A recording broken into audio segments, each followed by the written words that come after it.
Do you remember that movie? Was it called 10 Things I Hate About You? Well, this vlog is kind of like that, but not, because I'm not going to tell you I don't hate anything about myself. I know there's things I don't like. Not the point. My name is Simon Mello. Welcome to my vlog series. This is a weird one today, but I get asked this a lot. A lot of people always say, Miller, tell me something weird about yourself. And I'm like, well, I don't even know what weird is. Here you go, there's a little surprise for you. I don't like the word normal. What does normal mean? You're not normal. Isn't that good? Isn't it good to be like unique and different and special? Also got my hood up today because I am ill. And apparently that's just what I do when I'm ill. I've just noticed as well, I have screwed this right up. Look at me shadowing on that green screen. I got to change it. That should be better. If not, I tried. That's the main thing. You can only try in this life. Also, quick shout out as well. I'm trying to do more stuff with my own YouTube channel and my podcast. Got wrestling podcast and other podcasts. So if you could check me out at patreon.com/Simon316, because I take all that cash and I put it back into my personal projects to run them and all that kind of stuff. That would rock. Don't have to, but I've said it now. But yeah, as you see from the title today, everybody always wants to know weird things about myself. So I came up with 10 things you probably didn't know about Simon Miller. So I've taken a list and I basically made it into a really arrogant, self-absorbed thing. But people say they want to know more, and we'll try it. If it does views, great. If it doesn't do views, well, the few people that do watch will have some weird information. Let's do it. So number 10 is that, yeah, I wear socks to bed. Don't know why. Don't like the feeling of going to bed without wearing socks. I think it feels weird. Straight away, the question will be, Miller, doesn't that mean you get really hot? Sometimes not. But if I don't, I don't know. I started doing it when I was a kid. Why I started doing it when I was a kid, I don't know. But now it's just kind of a thing, and it's not a thing that I feel like I want to stop anytime soon. I've tried it without socks. I'm like, no, it doesn't feel comfortable.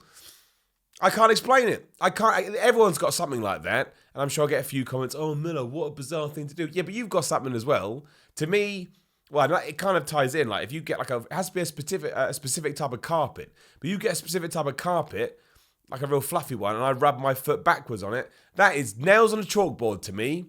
And it's one of those things where I don't control that. That's just something in my brain that doesn't like it. I don't know what it is. I didn't make that thing up for my brain. But yeah, every night for the past, well, long time. It's been a while since I was a child. I have worn socks to bed. So now you know. Comments below. Do you wear socks to bed? Number 9 is I used to work at Sony. This ties into the people that ask me questions about where I worked and have I ever worked at a big corporation or corporations that people would know. Yeah, my first proper job out of university was at Sony, Computer Entertainment UK, or Europe I think it's called. I was a junior copywriter. So I wrote, that basically means you write manuals and back of boxes for video games. So I wrote one for Shinobido on the PS2. I wrote one for, is it Real World Soccer on the PSP? Something like that. It was a soccer game. And I did one for Buzz Junior Jungle Party. The best one about Buzz Junior Jungle Party is that I wrote it as if I was the gorilla. So I was all like, wait. The crazy thing about that is I understand it. Everybody has a style guide. I can't remember which way around it went, but the style guide was like, you weren't allowed to write, I may get it the wrong way around. It's one of the two. But the way you describe pressing a button had to be, so you don't put to run, press X. It had to be press X to run.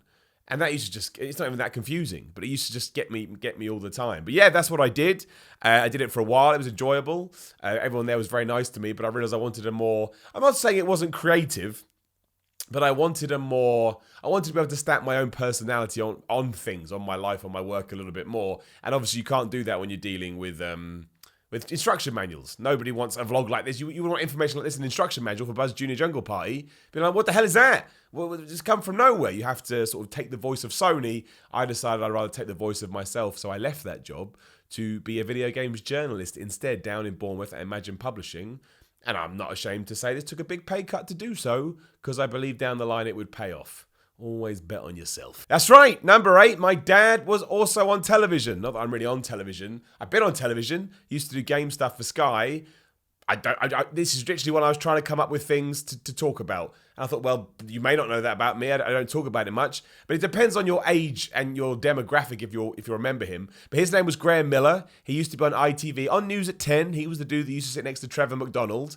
And he was the sports correspondent. So for a good time, probably 10, 15 years, if not longer, if you tuned into ITV News to catch up on the sport, there was my dad doing the whole, Liverpool 1, Everton 2, although that's more voiceover stuff. Yeah, and he's really good at sport. He knows everything about sport. He probably knows more than sport about you. Definitely knows more than sport about me. Always predicts things. He knew that Anthony Joshua was going to lose, tying into the podcast we did this week. And maybe that's where maybe that's why I like it. Maybe that's why I like doing it.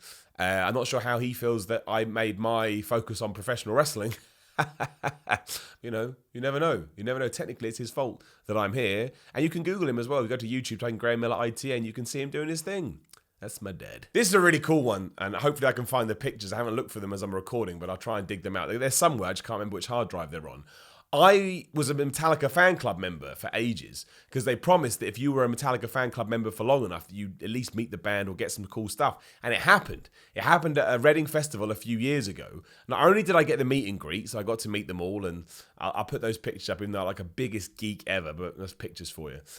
But they were also doing this thing at the time where if you got into that group of people, you could go up on the stage and watch Metallica on the stage with them. So I got to stand on the stage at Reading Festival inside of 100,000 people or whatever it was, and just watch Metallica and watch the crowd and have that right in my ears. It was brilliant. Genuinely one of the best experiences of my life. I'm a huge Metallica fan. In case you've just stumbled across this and you don't know, they're my favorite band. Changed how I approach music and how I felt about myself as a person, really. Absolutely awesome. And so to be able to get to do that it was phenomenal. It was absolutely brilliant. It was, like I say, experience like no other. I'll never replicate it. Kind of got inside my head a little bit. I was like, yeah, I want these experiences, but I want to be the person in that position, which kind of sums me up as a human being, egotistical asshole that I am. Well, no, I try and be humble, but hopefully you take my point.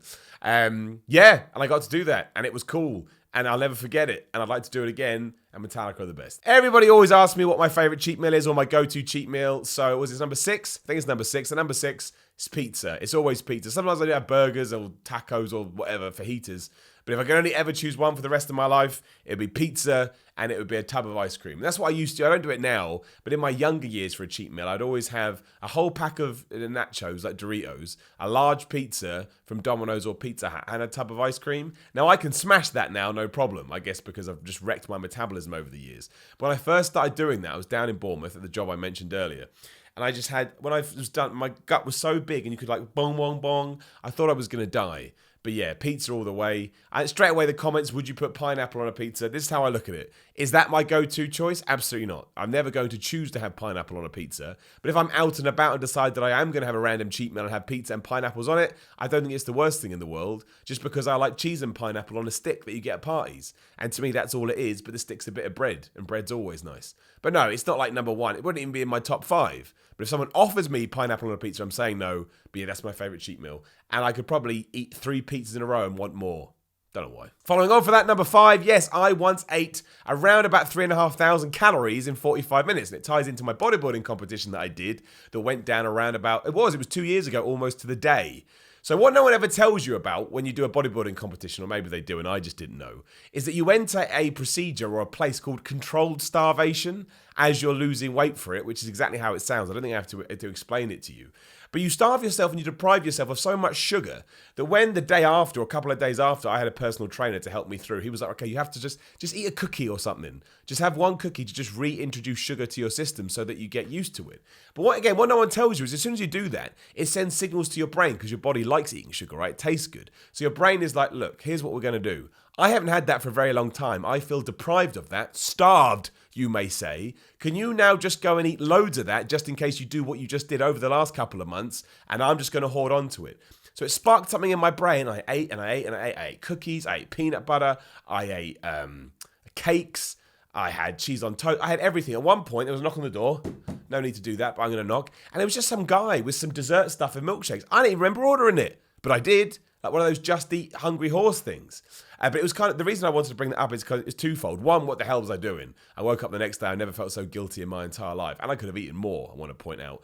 But also it kind of was one of those eye-opening moments. You're like, I can completely understand now why people get addicted to things or why people do have eating disorders. Not that I wasn't sympathetic to that before, but I guess I got a little bit more empathy because it's certainly, that was a pure psychological thing of my brain just desperate to take in this food it hadn't had for a while.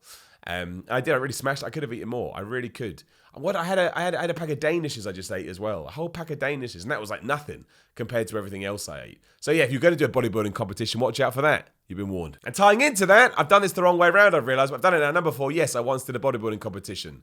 Realised I now probably got to put pictures up, which I still find awkward. That was the whole point to do it, was to raise confidence. But there you go, that's what I wanted to talk about. Yes, I wanted to do it because I've been bodybuilding for like half my life, or lifting weights. So I wanted to see if I could take that to its natural conclusion. But it was also, I mean, you would have known if you watched vlogs here before. It's nothing I'm ashamed of or hidden. I don't really like parading around in my pants. That's not why I lift weights. I find it awkward. I only had 2 or 3 wrestling matches wearing these new shorts that expose myself. And I still struggle with it a little bit. But that's why I did it. That's why I put myself out there. I didn't finish in the top 3. That's all you find out in bodybuilding. But I had a good day. Everyone was really nice. I liked the challenge. Hardest thing I've ever done. That final week before you have your competition where you're just not eating anything and you're tired and you're hungry and you're worn out and you look like death. I mean, I wouldn't wish that on anybody. I know I chose to do it, but it's really, really hard. But it's very, very rewarding. And I'm glad I did it. And I've got a medal. I don't know where that medal is. It's up there or something. If I find a picture, I'll put it up. Otherwise, just picture a medal. Number 3 is another absolutely crazy one. I can't really explain it. If you remember when I was at Video Gamer, me and Chris Pratt and I used to chat about this all the time. Photography freaks me out. Now, we're obviously recording myself with a camera now. That doesn't freak me out as much because a video camera records your movements, right? And that's how I move around in my real life. When I'm walking around, I am walking around, so I can understand. I understand how it works technically. I'm talking more of how the hell did humans even come up with this? But I find it incredible that we invented a machine that you can snap and it captures life. It captures the essence of life in a still shot, which you will never experience when you're going through life, even if you do this. You know, I'm still moving, I'm still aware, but a picture grabs that one single solitary moment and just holds it. Again, I don't comment about how a camera works. I'm aware. I find it incredible. It's one of those things that I think we take for granted, but when you take a step back and really think about it, you're like, how the flip did that happen? Blows my mind all the time. Like the internet. What is the internet? What is it? It's just crazy. I've just put this out now and you can watch it. What is that?